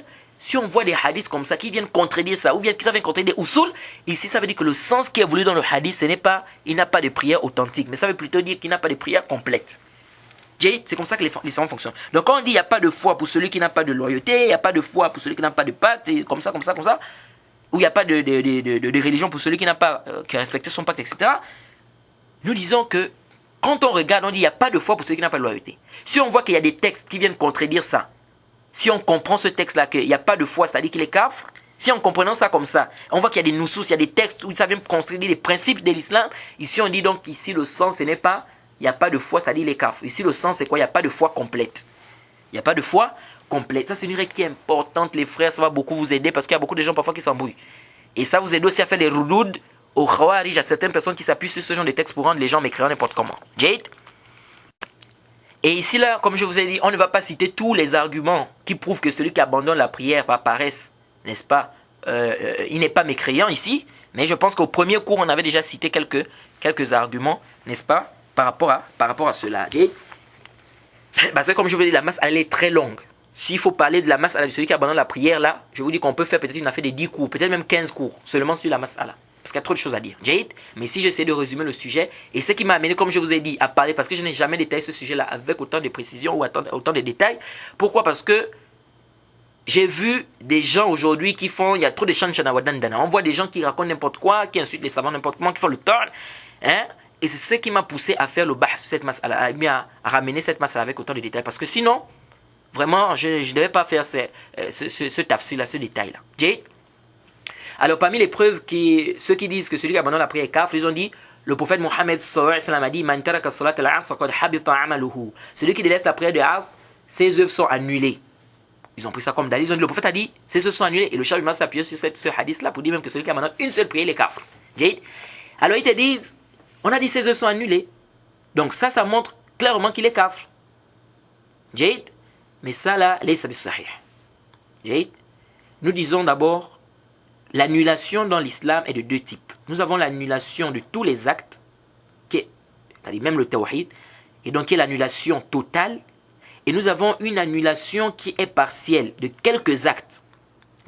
Lorsqu'Allah dit par exemple dans le Coran, وَمَنْ يَكْفُرْ بِالْإِيمَانِ فَقَدْ حَبِطَ عَمَلُهُ. Dans Surat Maïda, verset 5. Surat 5, verset 5. Allah dit, celui qui a mécru à la foi, ses œuvres sont annulées. Ici, c'est quelle annulation? C'est l'annulation totale. Donc toutes ses œuvres sont annulées, donc les kafrs. Mais lorsqu'Allah dit par exemple, Ya ayyuhal lezina amanu la tarfa'u aswatakum fawqa sawti an-nabi wa la tajharu lahu bil qawli ka jahri ba'dikum li ba'd an tahbata a'malukum wa antum la tash'urun. Là, soit Hujurat au verset 2. Lorsqu'Allah dit, oh vous qui avez cru, n'élevez pas vos voix sur la voix du prophète Mohammed sallallahu alayhi wa sallam. Jade. Et ne criez pas auprès de lui comme ça. Jade. Comme si l'un d'entre vous est en train de quoi? De crier sur son frère. De peur que vos œuvres s'annulent et sans que vous ne vous en rendiez compte. Jade, sans que vous ne vous en rendiez compte. Jade, que vous ne vous en rendiez compte. Donc ici, là, qu'est-ce que ça veut dire ici, de peur que vos œuvres s'annulent? Ça veut dire quoi que de peur que vos œuvres s'annulent? Ici, l'annulation, c'est pas l'annulation, c'est-à-dire que tu es kafir. Car c'est pas tout celui qui crie auprès du prophète qui devient systématiquement kafir. Jade. Donc c'est pourquoi le Cheikh al-Islam Taymiyya il a expliqué ça en disant que ici, ça peut être quoi? L'annulation de quelques œuvres. Et non pas quoi? Et non pas l'annulation de tous les actes. Puis, si vous appuyez sur le hadith, sur ce hadith, vous deviez dire que celui qui abandonne une seule prière est mécréant. Pour faire la différence, c'est-à-dire vous ne devez pas faire la différence entre celui qui délaisse 1, 2, 3 ou 4 ou plus, ou toutes les prières. Car le hadith a parlé d'une seule prière, la prière de Asr. Intabi. C'est-à-dire ceux qui s'argumentent de ce hadith, ceux qui disent que celui qui abandonne une seule prière, il est kafir, ce sont eux qui doivent s'argumenter même de ce texte. Par contre, ceux qui disent que s'il laisse parfois, s'il prie parfois, ils ne doivent pas prendre ça comme un dalil. Pourquoi? Parce que le dalil ici a parlé d'une seule prière, la prière de Asr. Que s'il abandonne la prière de Asr, il est kafir. C'est-à-dire que vous, si vous voulez s'argumenter de ça, vous devez aussi rendre la personne kafir à travers une seule prière. Comme le Cheikh Bin Baz a dit. Jade. Alors, et Ibn Qayyim a expliqué ça. Il a dit quoi? De la même manière que les bonnes actions effacent les mauvaises, de cette même manière, les mauvaises actions peuvent annuler les bonnes. Jade. Donc, ça a argumenté de ce texte-là pour dire que la personne est mécréante, ça ne passe pas parce que l'annulation ici peut être une annulation qui est partielle. C'est-à-dire les œuvres, qu'est-ce qui est annulé ici? Ce sont les œuvres de cette journée-là. Ou des œuvres qu'il va faire, parce qu'il y a même un long khilaf concernant le tafsir du hadith. Il y en a qui disent annuler ici, ça veut dire diminuer. D'autres disent non, annuler, ça veut dire les œuvres de ce jour-là. J'ai beaucoup de tafsirats. Donc ici, quand on dit que ces œuvres sont annulées, ça ne veut pas dire qu'il est mécréant. Ça ne veut pas dire qu'il est mécréant ici, parce que l'annulation est de deux types. Parce qu'on a d'autres textes qui montrent que celui qui abandonne la prière n'est pas kafir. Les textes clairs, ils vont sortir, ils n'ont fait aucun bien, sauf le tawhid. Donc ça montre clairement ici qu'il n'est pas kafir. Donc ici, on ne doit pas comprendre ce texte-là dans ce sens-là. Jade. Parmi les preuves qu'ils avancent aussi le hadith de Ubad ibn Samit. Là où il a dit que, le prophète a dit que vous ne pouvez pas enlever, si un chef est pervers, on ne doit pas l'enlever. On avait déjà expliqué ça dans nos cours de Aqida. Qu'on n'enlève pas un chef musulman, peu importe sa perversité, sauf s'il fait le kufr qui est clair. Jade. Et là, on doit l'enlever, bien évidemment, avec les shurut, comme on a déjà aussi détaillé. On a même parlé de ça dans le charge du Kitab al-Jihad. Jade. Le prophète a dit que, sauf si vous voyez du kufr bawah, indakum min Allah fihi burhan. Et dans un autre hadith, le prophète a dit, ils ont demandé est-ce qu'on doit les combattre. Il a dit la ma qamu fikum as-salah. Ou bien ma sallu, dans une version de Salama. Et le prophète a dit tant qu'ils ne les combattez pas tant qu'ils font la prière. Là, ils disent voilà. Le prophète a dit sauf s'ils font la mécréance qui est claire. Et après il a même parlé de la prière. Cela prouve clairement que de laisser la prière c'est la mécréance qui est claire. Nous disons ici le prophète Mohammed sallallahu alayhi wa sallam a permis d'enlever le chef s'il fait le kufr qui est clair et s'il délaisse la prière. On ne doit pas nécessairement vouloir faire un rapport En plus, on sait que celui qui délaisse la prière, on doit le tuer. Après lui avoir demandé de prier. Il y a des textes clairs qui sont venus là-dessus. Donc s'il refuse, on le tue. Soit haddan pour ceux qui le disent, qui n'est pas mécréant, soit kufran pour ceux qui disent que s'il accepte qu'on le tue au lieu de prier, ici c'est le kufr. Selon le khilaf. Jade. Donc le prophète n'a pas fait la différence entre le chef musulman et une autre personne concernant la prière, contrairement aux autres obligations. Donc nous disons ici, oui, n'est-ce pas? On les combat s'ils font la mécréance qui est claire, on les combat s'ils délaissent la prière. Comme le texte mentionne, bien évidemment, s'il y a la capacité, la possibilité, tout avec les shurut, avec des conditions comme on a déjà détaillé. Mais cela ne prouve pas nécessairement que délaisser la prière, ça devient du kufr. Non. Et je profite aussi à dire ceci. Qu'ici, je n'ai pas cité les textes qui montrent qu'on doit tuer celui qui abandonne la prière. Car il n'y a pas nécessairement un rapport entre le fait de tuer ou le fait d'être mécréant. Ou le fait qu'il soit mécréant. C'est pas tout celui que l'islam a demandé de tuer qui est systématiquement mécréant. Parce qu'il y a des gens aujourd'hui, on voit des gens aujourd'hui qui prennent les hadiths, où le prophète a, par exemple, les hadiths qui prouvent qu'on doit tuer celui qui abandonne la prière, ils prennent ces hadiths pour prouver que celui qui abandonne la prière est kafir. On dit non, khata, wa ghalat. Pourquoi? Parce que c'est pas tout celui que l'islam demande de tuer qui est nécessairement kafir. La preuve de ça, c'est quoi? Celui qui a commis l'adultère. Celui qui a commis l'adultère, qu'est-ce qu'on fait? On le lapide jusqu'à la mort. Donc l'islam a demandé qu'on le tue. Mais est-ce que lui, là, il est kafir? Non, il n'est pas kafir. Celui qui a des rapports sexuels avec un homme comme lui. L'islam aussi, on doit le tuer aussi. L'islam demande qu'on le tue. Mais est-ce qu'il est kafir? Non. Celui qui tue quelqu'un volontairement. L'islam a permis qu'on le tue. Si les parents du défunt décident où ils veulent le prix du sang, ils demandent qu'on le tue. On le tue. Mais est-ce que ça veut dire qu'il est kafir? Non. Est-ce que vous suivez? Donc cela, l'islam a permis qu'on les tue. Mais est-ce que cela voudrait dire qu'ils sont devenus des mécréants? Non. Donc il faut bien comprendre ici, la yalzam. C'est-à-dire le fait que l'islam demande qu'on tue quelqu'un, la yalzam an yakuna kafiran. Ça ne prouve pas qu'il est nécessairement mécréant. Donc les gens qui viennent avec les dalils qui prouvent qu'on doit tuer quelqu'un qui abandonne la prière pour justifier que c'est un mécréant, ça ne passe pas. Et parmi les dalils aussi qu'ils ont apportés, ils ont dit Allah dit fa in tabu wa aqamu as-salata wa atu az-zakata fa ikhwanukum fi ad-din. Surat Tawbah verset 11. S'ils se repentent, ils font la prière, ils croient, ils donnent la zakat, ce sont vos frères en religion. Ici, on a ce qu'on appelle, ils ont dit donc, ça veut dire que s'ils ne prient pas, s'ils ne font pas ce qui est venu dans le verset là, ils ne prient pas, ils ne sont pas nos frères en religion, donc ce sont des mécréants. On dit ici, vous avez pris ça du mafhoum. Vous avez pris ça de ce qu'on appelle le mafhoum dans les usul, c'est-à-dire ce qui se comprend du texte. Et ça, c'est quel type de mafhoum? C'est un mafhoum ou shart. On appelle ça dans les PAM, parce que les mafhoum, il y a 10 mafahim. Sif wa shtarat alil wa laqib sunya wa aud az-zarfin wa hasr al-irya. Ça sont les 10 mafahim dans les usul fiqh. Ici, vous avez ce qu'on appelle le mafhoum ou shart. C'est-à-dire, c'est un mafhoum ou shart. On a dit, s'ils se repentent, si, vous avez dit que s'ils ne font pas, ils ne sont pas nos frères en religion. Alors, pour travailler avec le mafhoum, il y a des conditions. Les gens des usul, ils ont mis des conditions.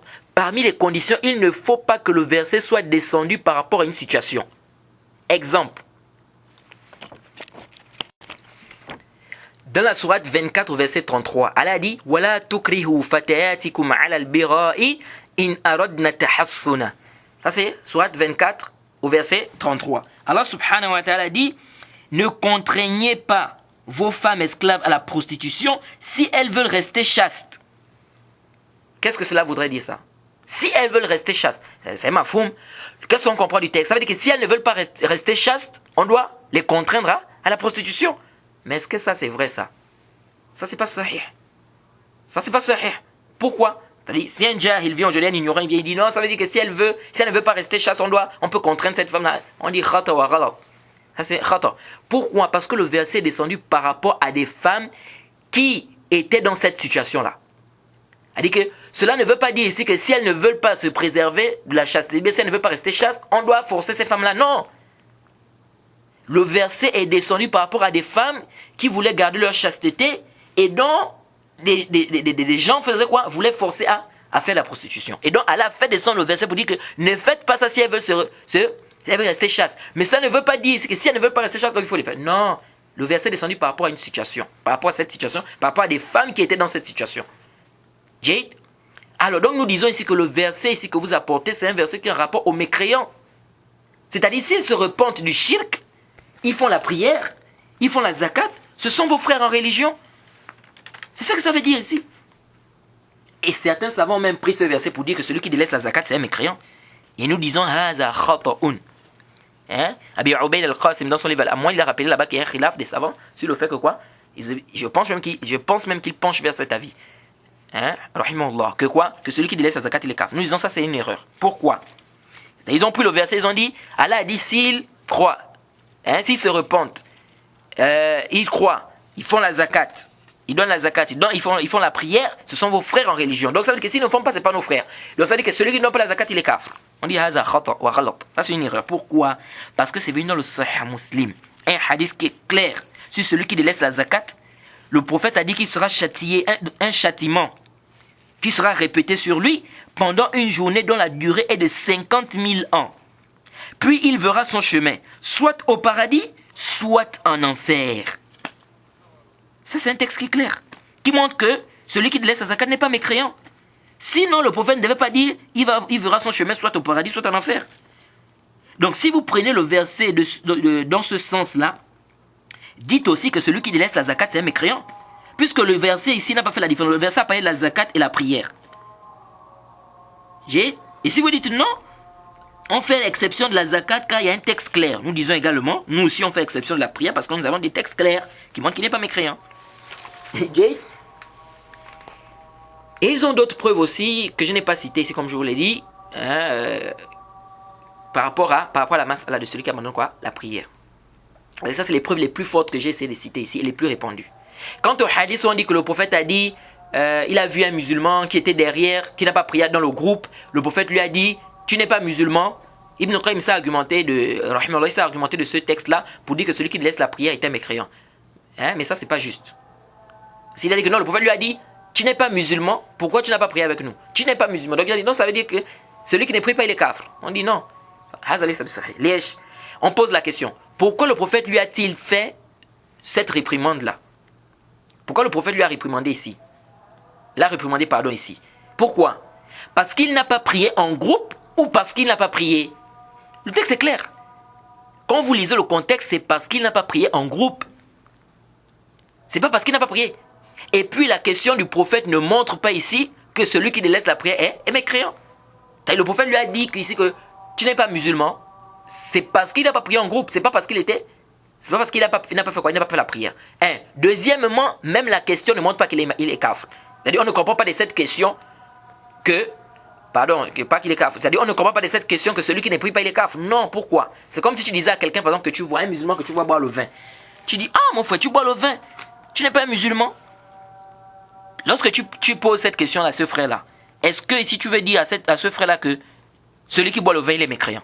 Tu dis mon frère, tu bois le vin. Eh bien, mon frère, tu fais le zina. Tu n'es pas musulman. Vous entendez même beaucoup de koufars qui disent ça, non? Toi, tu n'es pas musulman. Tu bois le vin comme ça. Est-ce que quand il te dit ça, ça veut dire que ici c'est le koufr? Ou si tu dis ça à un frère musulman, ça veut dire que c'est le koufr? Non. Donc, de la même manière, le hadith ici qui dit que, parce qu'ils ont pris d'autres dalil, Ibn Qayyim s'est appuyé sur d'autres textes. Par exemple, le texte où le prophète a dit, s'il prie notre prière, il se dirige vers notre qibla, il mange nos immolations, c'est le musulman qui a garanti auprès d'Allah et de son messager. Nous disons aussi, ça ne prouve pas qu'il est mécréant. Parce que le hadith montre plutôt que son sang est sacré. S'il fait tout ce qu'on a cité ici. Or, on a déjà dit que le fait que l'islam demande de tuer quelqu'un, ça ne prouve pas nécessairement qu'il est mécréant. Et la version de Bukhari nous détaille, le prophète a dit « Umirtu an uqatila nas hatta yaqulu la ilaha illallah. Fa in qalu aw fa iza qaluha وصلوا صلاتنا واستقبلوا قبلتنا وذبحوا ذبيحتنا فقد حرمت علينا دماءهم إلا بحقها. C'est le prophète qui dit. La version est bien détaillée, il dit on m'a ordonné de combattre les gens jusqu'à ce qu'ils attestent qu'il n'y a aucune divinité vraie qui mette l'adoration en dehors d'Allah.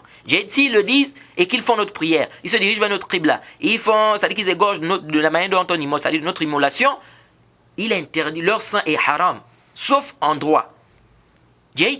Donc ici c'est clair ici que le prophète ici parle du fait que s'ils ne font pas cela, on doit les tuer. Donc s'ils délaissent, on peut les tuer. Donc le hadith n'a pas un rapport direct avec le problème de la mécréance de celui qui abandonne la prière, oui ou non.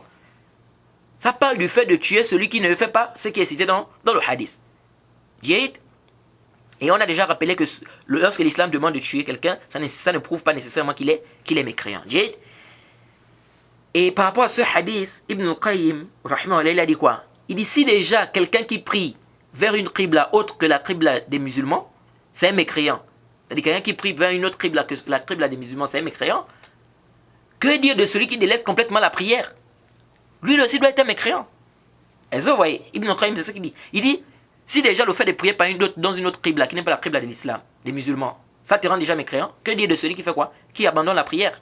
Jade. Ici aussi on dit, Haza fihi nazar. Ça aussi fihi nazar. Pourquoi? Parce que certains savants ont répondu à ça. Ils te disent ceci. Ils disent, quelqu'un qui prie toute sa vie dans une direction autre que la qibla des musulmans, tout en sachant que la prière n'est pas valide, sauf en direction de la qibla, Jade, donc à la Mecque, ici ça prouve clairement il fait l'orgueil. Soit il le fait par orgueil, soit il renie. Et donc celui-là il est mécréant. Donc c'est clair ici qu'il a renié, et ça c'est de la mécréance. C'est-à-dire il sait que la prière ne peut être valide que si on est en direction de la qibla. Mais lui il prie toute sa vie dans une autre direction.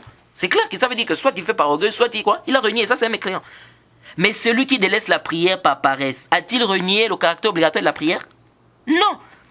Donc ici il n'y a pas d'analogie à faire. Il n'y a pas d'analogie à faire ici. Jade.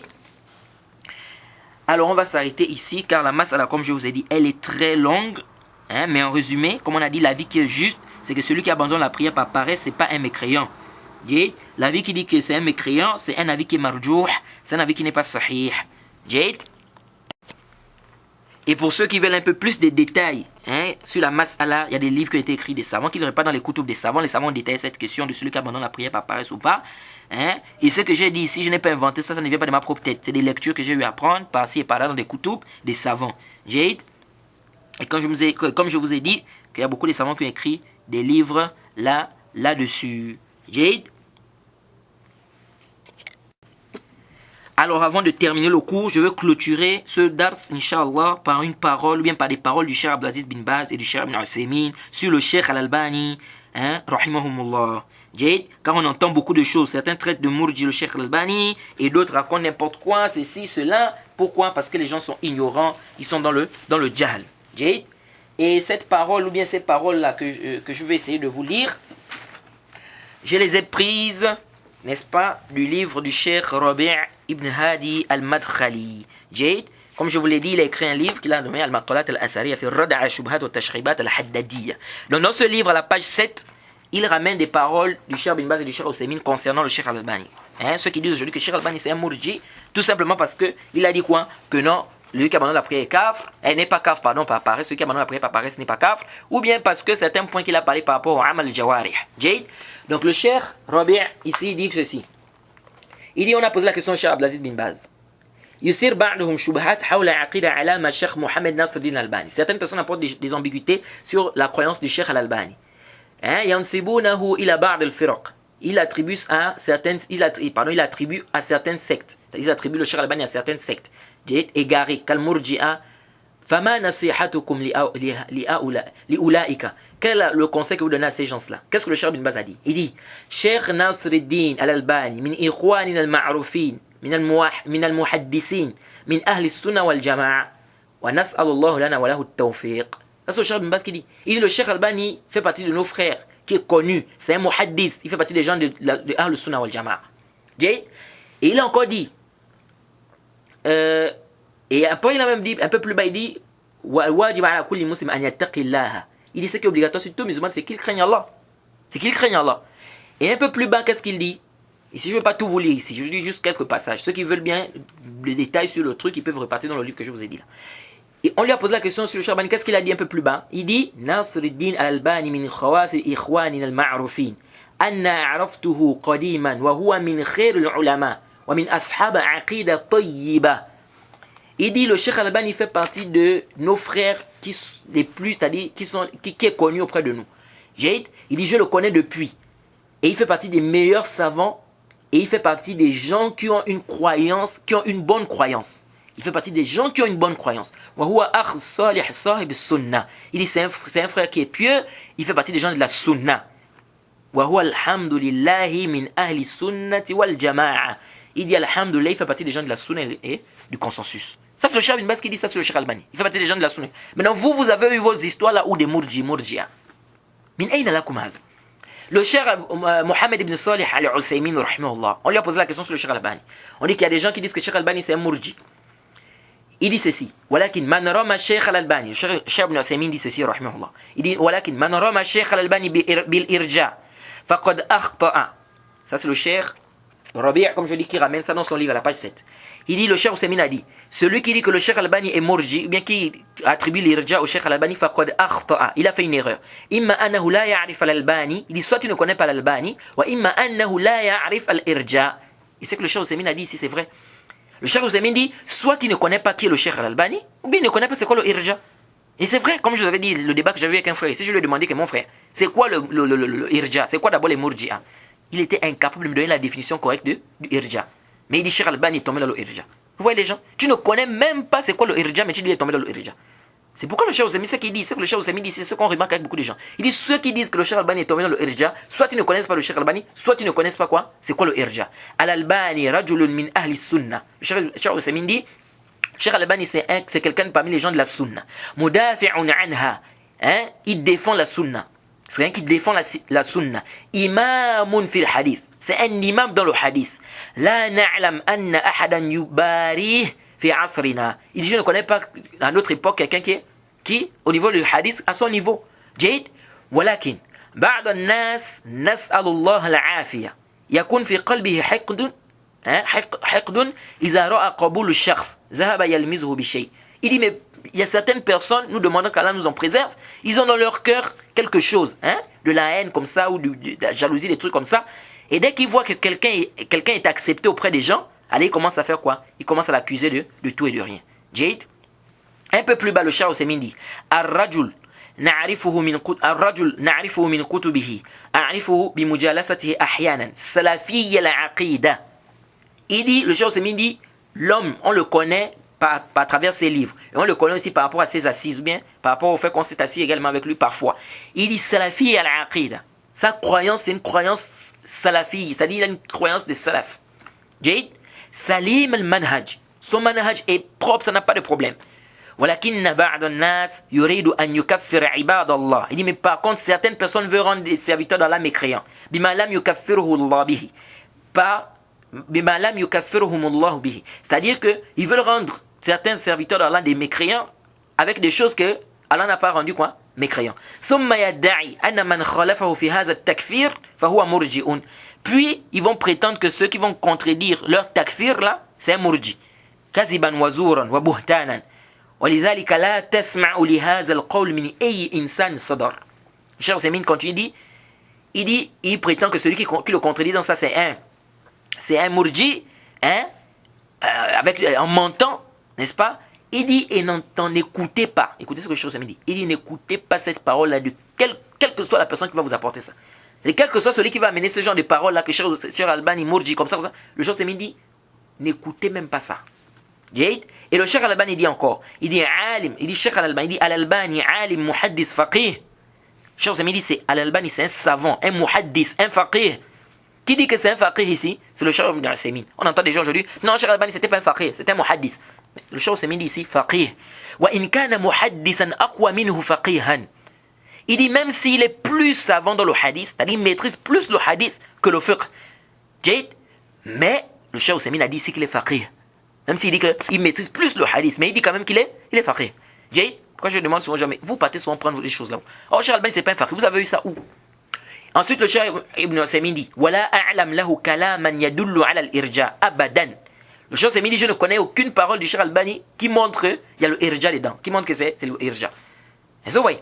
وأنا أشهد للشيخ الألباني un peu plus bas il dit وأنا أشهد للشيخ الألباني بالاستقامة والسلامة المعتقد وحسن المقصد. Il dit, je reconnais, je témoigne pour le Cheikh Albani qu'il est sur le droit chemin, n'est-ce pas, qu'il a une bonne croyance, n'est-ce pas, qu'il a une bonne intention. Jade, comme je vous ai dit ici, les paroles là sont, vous trouvez ça dans le livre du Cheikh Rabi' à la page 7, il y a beaucoup de paroles, je n'ai pas lu tout ici, j'ai lu juste quelques passages ici qui étaient très importants ici qu'il fallait citer. Jade, donc ici là, il faut retenir ici quoi? Que c'est pas parce qu'on a dit que celui qui a abandonné la prière par paresse, il n'est pas grave qu'on devienne maintenant mourji. Non. Le irja, ils ne font pas la différence, n'est-ce pas, entre... Parce que le irja, c'est quoi en fait? Ce sont ceux qui disent en fait que les péchés n'influencent en rien la foi. C'est ça le mourji. Bien évidemment, les savants ont divisé aussi, ils ont mis le roulat mourji'a, il y a des roulats, ceux qui ont exagéré dans le irja, et puis on parle aussi des mourji'at al-fuqaha et tout ça. Mais le irja de manière globale, c'est ça. C'est-à-dire, ils disent quoi? Que la foi n'est pas influencée par les péchés. Donc peu importe les péchés que tu vas faire, ta foi est complète. Donc tu as la foi d'Abou Bakr, tu as la foi du prophète, tu as la foi de Djibril même. Et ça c'est dangereux. Ça c'est dangereux. Or, les gens de la Sunna, qu'est-ce qu'ils te disent? Ils te disent que la foi, elle monte et elle baisse. Elle monte avec les bonnes actions et elle baisse avec quoi? Elle baisse avec les péchés. C'est pourquoi on a rappelé la parole de l'imam Barbahari dans son Sharh Sunna, lorsqu'il dit celui qui va dire que l'iman qawlun wa amal, yazid wa yanqus, faqad kharaja min al-irja awwalihi wa akhirihi. Il a dit celui qui va dire que la foi c'est la parole, c'est l'acte, ça augmente et ça baisse, il est sorti du irja du début à la fin. C'est pourquoi vous voyez que beaucoup de gens aujourd'hui, ils ont mal compris ce chapitre de irja. Jusqu'à ce qu'on a même écouté certaines personnes de l'Égypte, certains soi-disant chouyours de l'Égypte, qui ont dit, celui qui ne fait pas le takfir du hakim, c'est-à-dire celui qui ne dit pas que le chef musulman qui désobéit à Allah, c'est un mécréant, il est pire dans l'islam que le murji'a, que le murji. Regardez de telles paroles. Il dit, celui qui ne fait pas le takfir du hakim, il est pire, il est plus dangereux pour l'islam que le murji. Ça, c'est quel genre de paroles, ça? Vous voyez? Pourquoi? Parce que les gens se sont embrouillés dans le bab de quoi? Du irja. Le chapitre de Iman, le chapitre de la foi. Les gens se sont embrouillés là-bas. On attribue le irja à ceux qui ne doivent pas être irja. On attribue le khawarij à ceux-là qui ne doivent pas. Tout est embrouillé. On doit revenir vers les savants, les salafs. Qu'est-ce que les salafs ont dit? Et on dit toujours al-hujjatu fil athar. Al-hujjatu fil athar. Comme disait l'imam Ahmed. Les dalils, les arguments se trouvent dans les textes. Ce n'est pas tel a dit, non, tel cheikh a dit, non. Toute personne, comme a dit l'imam Malik, toute personne on peut prendre de lui comme on peut rejeter. C'est pourquoi l'imam, vous allez voir qu'il y a des savants qui ont même fait un bait là-dessus. وقال أبو حنيفة الإمام لا ينبغي لمن له إسلام أخذا بأقوال حتى تعرض على الحديث والكتاب المرتضى. جيد. ومالك إمام دار الهجرة قال وقد أشار نحو الحجرة كل كلام منه ذو قبول ومنه مردود سوى الرسول. C'est clair. L'imam Abu Hanifa a dit quoi? Il dit il ne convient pas à quelqu'un qui est musulman de prendre mes paroles sans les peser avec le Coran et la Sunna pour savoir est-ce que cette parole est en conformité avec le Coran et la Sunna, oui ou non. Il dit là, il y a Djouz, c'est pas permis. Et l'imam Malik a dit quoi? Il dit toute personne, on peut prendre sa parole, comme on peut rejeter, sauf la parole du prophète Mohammed. C'est-à-dire, on ne peut pas rejeter la parole du prophète Mohammed, sallallahu alayhi wa sallam. Il dit toute personne. Qui dit ça? L'imam Malik. Rahimahullah. Rahimahumullah. Donc ça montre aisément ici que un savant, il a sa place, mais ça ne veut pas dire qu'on doit maintenant faire le fanatisme. Oh, mais tel cheikh qui a dit comme ça. Et le cheikh Bin Baz qui a dit. Le cheikh Al-Albani qui a dit. Le cheikh Machan. Non, ce sont des savants.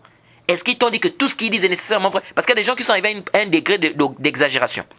Ils sont arrivés à un degré où tu ne peux plus venir dire une parole qui contredit la parole d'un savant. Si tu viens avec ça d'état propre tête là, oui, on peut comprendre. Pourquoi tu amènes ça d'état propre tête? Non.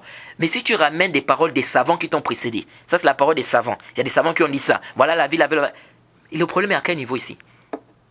Donc on ne doit pas exagérer concernant nos savants, au point de les placer comme les chiites qui disent qu'ils ont des imams qui sont infaillibles, qui ne font pas des péchés. Tout ça, c'est pas notre croyance ça.